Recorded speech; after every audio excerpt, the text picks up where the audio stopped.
I've been curious about the materials used in the blades of modern knives, so I started to do some research online.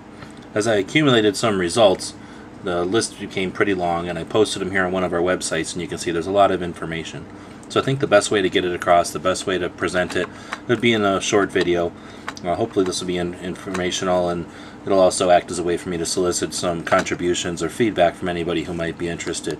If you'd like to follow along or take a look, we did post it at one of our sites, knifebuyersguide.com/metals, and that's plural with a capital M. Of course, the information will be available on the description of this video or in the blog or wherever you happen to find this content. So let's start as if someone had no familiarity with blade materials at all, which is basically where I was starting.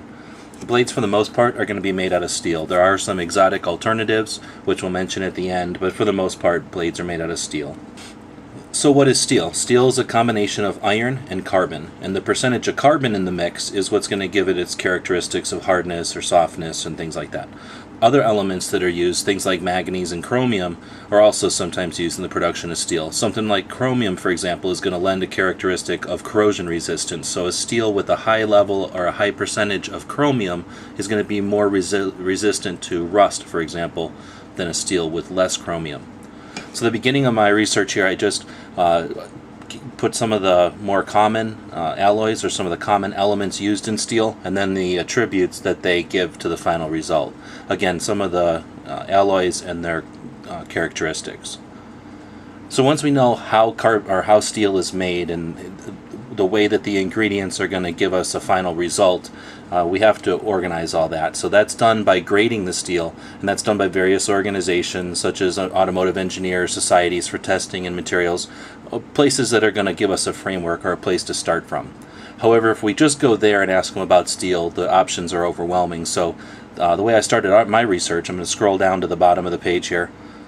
I listed all the manufacturers. So for example, if you go to Benchmade, one of my favorite companies, you go to their website and they're going to give you a lot of information about the steels that they use, about a paragraph or more on each steel, its characteristics, why they chose to use it. We went through and did that for each of the companies that we could think of.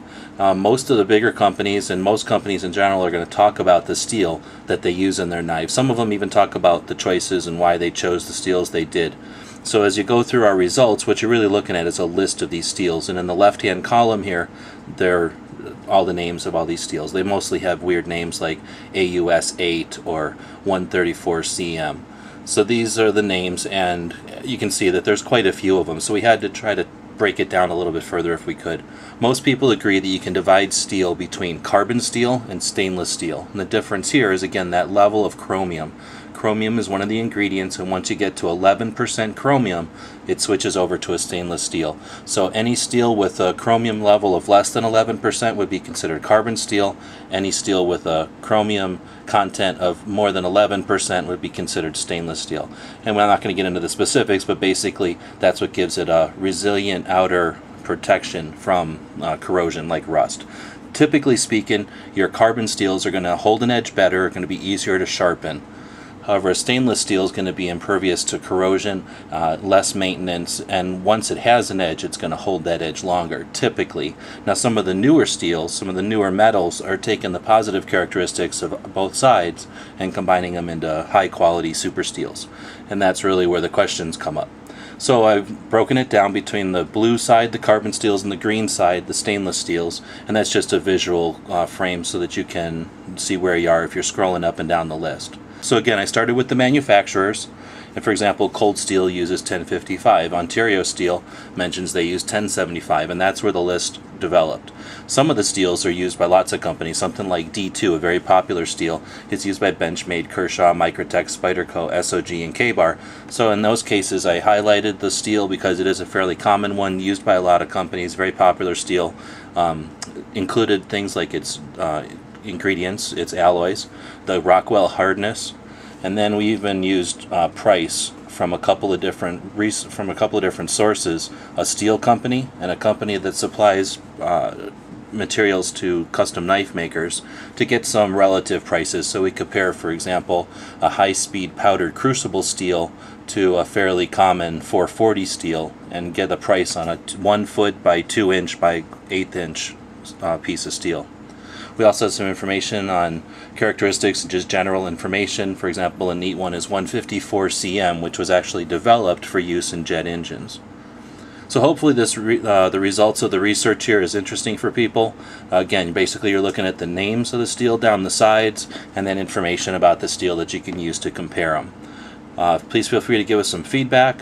You can see there's lots of information that's missing. If you know something that we've left out, feel free to include it. We'd like this resource to grow over time and become something that is current that people can use to keep track of the different steels that are out there.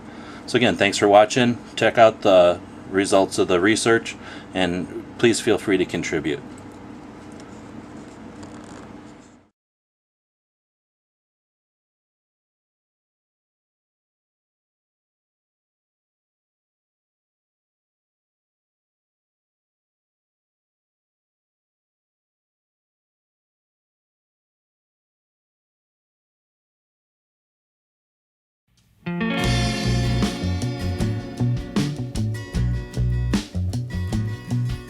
The guys and gals of GunWebsites.com encourage you to take a CCW class every year, practice at least once a month, and carry every day. Thanks for watching GunWebsites.com.